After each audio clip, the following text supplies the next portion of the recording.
Hello, my name is John Miares, and I am the group leader over the surveys team at the USDA NASS Great Lakes Regional Field Office in East Lansing, Michigan. I wanted to take some time to demonstrate some of the key features of the new CAPI instrument that was developed for the June area survey for 2021. Now, I want to give a disclaimer here that what you're about to see was recorded between February and March, and the CAPI instrument has undergone a number of changes since this was recorded.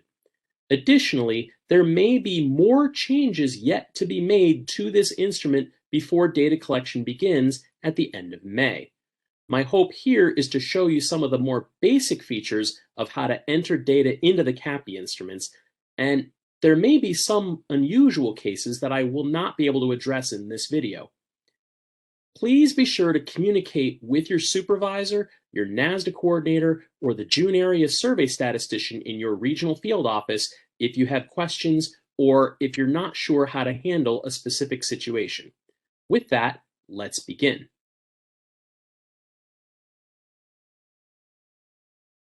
So you're getting ready to review your June area assignments.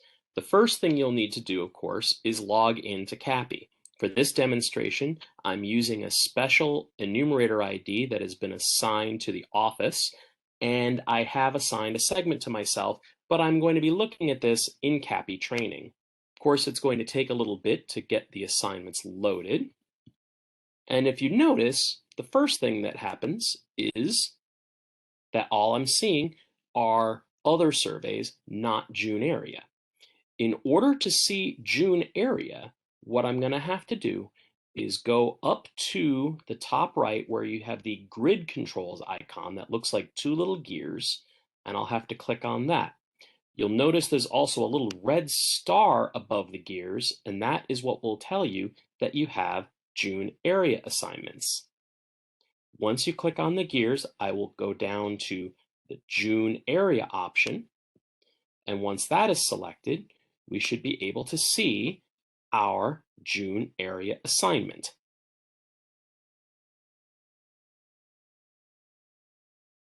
Now that you've accessed your June area assignment, the first thing you want to look at is to make sure that you are working with the correct version of the CAPI software. Up in the upper right corner, you should be able to tell what that version number is. If it says that you're running at least a 2021 version, then you're okay. If it still says you're running a 2020 version, you are going to need to install a new version of the CAPI software onto your iPad.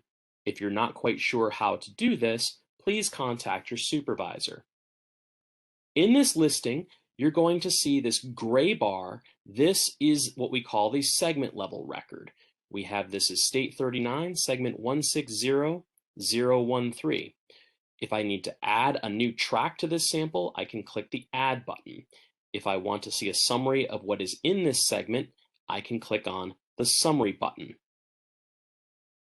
The summary button is going to show me what is actually in the segment. I have 3 non-ag tracts, I have 3 ag tracts, I have the tract acres from the previous year.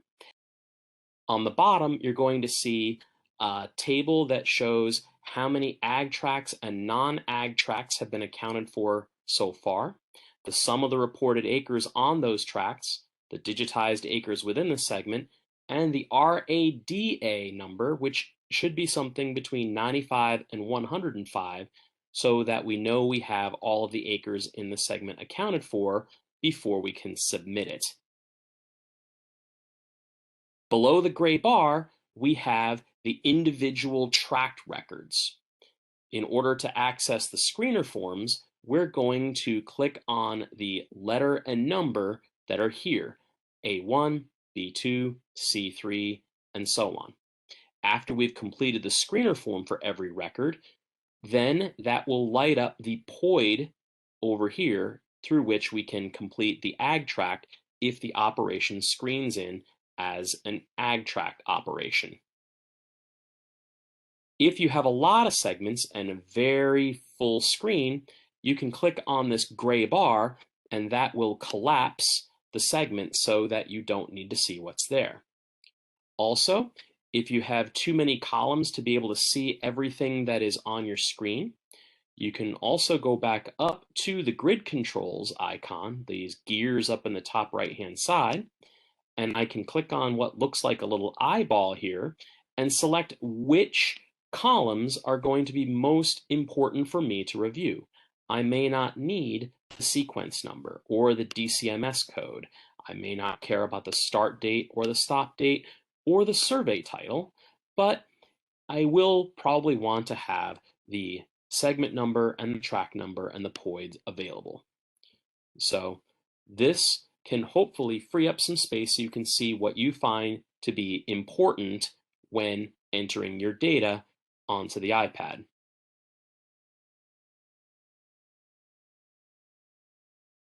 Let's say you're now ready to start submitting non-ag tracts. I can look at tract A1. If I want to open it to do the screening, I will just click on the highlighted A1 as you see here. The first question will be like what you see on a paper screener form. On June 1, did you operate land inside these red lines? Well, of course they're non-agricultural, but they do live in the segment, so I'm going to click yes. We have the operator's information listed here as part of the address verification screen. Assuming it's the same person, we can click on Verify Address and keep going. It'll then give you a reminder that you want to mark off the boundaries on the aerial photo for where this non-ag tract is going to be. I'll click Next, and you will begin answering all of the screening questions associated with the survey screener. Have there been or will there be any crops grown, hay-cut, livestock, poultry, honeybees, or aquaculture raised this year on the total acres operated on June 1? We'll say no. The second screener, have you sold or will sell agricultural products or receive government payments this year? No. These questions that we're asking are going to be the same questions that you would normally see on the paper screener forms to verify whether or not an operator qualifies to complete an ag tract. If they answer no to all the screening questions, they will be determined to be a non-ag tract.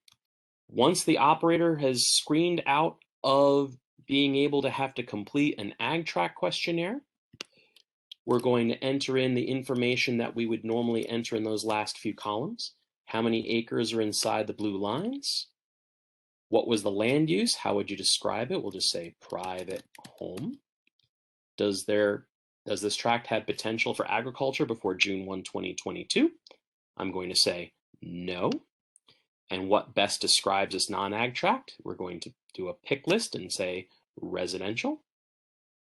As I say next, it will say this tract qualifies as a non-ag tract, and I can submit the survey or I can screen another tract.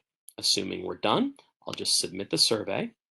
It will give me a warning that once we've submitted it, we're stuck with it, and I'll just say okay. And that's all we have to do in order to submit a non-ag tract.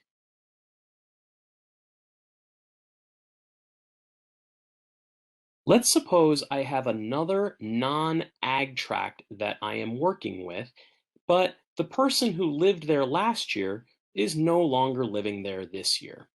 As I go to screen in the operation, I can say yes, that person, or at least that residence was there, and I can see that I have last year's information. I can put in the new info, and I'm just going to say Mickey Mouse. And if I say save info, I'm going to get a warning that perhaps this new tract operator really needs to be assigned a new letter rather than just changing the name associated with the tract. If that is the case, you're going to have to assign a new tract letter. And I'm going to show you how to do that in just a minute.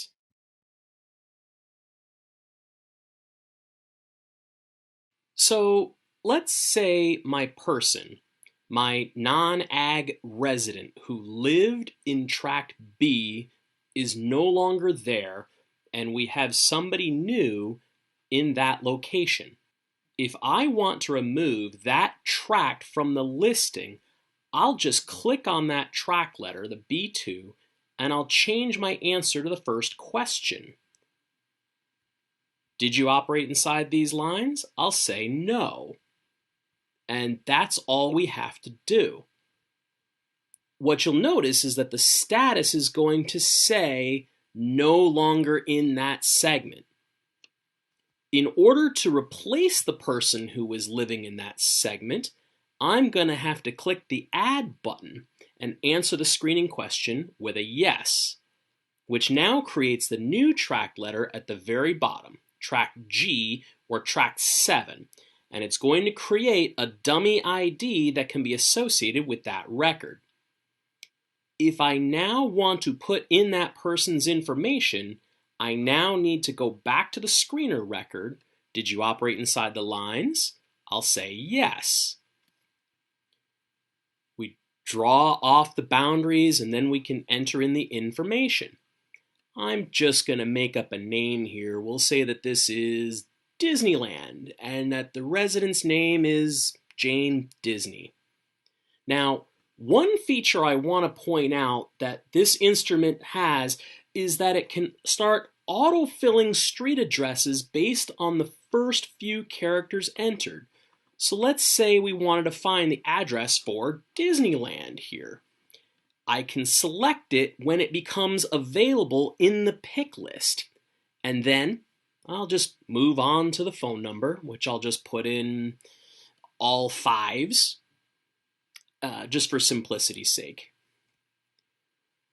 Once that is done, I can start answering each of the screening questions one by one. I'm going to go through this fairly quickly because, in theory, I've already asked these screening questions of the operator and I know the answer is going to be no to all of them. Once the last screening question is answered,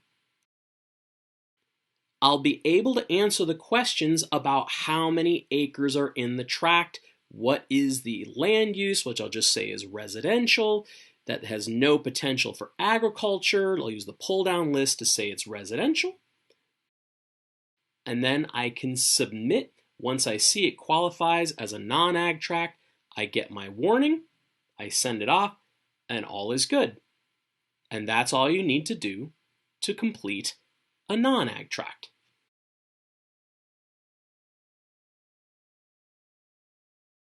Let's say we're going through pre-screening and we want to simply verify that a person who was involved in agriculture in the segment last year is still involved in agriculture in the segment this year. Notice that the POID for tract D is grayed out as it hasn't yet been screened. So I'm going to click on where it says D4 to open the screening form for this tract. Did they operate inside the red lines? Yes. Next, we'll pop up the address verification screen, very similar to what you're used to with other CAPI surveys. I have the operation name, operator name, address, and phone number. Assuming nothing has changed, we can verify this information and continue. What were the boundaries of the land operated inside these red lines? That again is something you would have already negotiated with the operator during the phone interview, and you should have already drawn the segment boundaries on the photograph. We'll click Next to continue. On the total acres operated on June 1, have there been or will there be any crops grown, hay cut, livestock, poultry, honeybees, or aquaculture raised this year? We're going to click Yes, and once we do, an orange banner is going to pop up immediately that says this respondent qualifies as an ag tract. I do not need to ask any more screening questions, so as soon as I hit Next, I'm given a choice. Do I want to screen another tract or submit the tract and start the survey? Assuming we're still in the pre-screening phase and it's too early to begin starting ag tract interviews, I'm going to screen another tract instead and call this one good for now. When I click on that button, it will bring me back to my listings. Notice that the POID for tract D is no longer grayed out. It is now bold, indicating that ag tract form has been created for this operation. Now, when you're working with the CAPI production instrument, you will not be able to click on the POID to begin entering ag tract data until late May or early June because of the June 1 reference date for all of the questions on the ag tract questionnaire. However, CAPI training does not have that same restriction on it, so now that the tract has been screened, it is ready to go. Before closing out this video, let me talk for a minute about the status column. Notice that the status column is still blank for tract D, as opposed to tract A, which has a timestamp for when the interview was completed because it was a non-ag tract and requires no additional information. Tract B was no longer in the segment and is being replaced by newly added non-ag tract G, which also contains a timestamp for when it was completed. Because tract D is an ag tract, the status will not show up with a timestamp until after the ag tract interview has been submitted.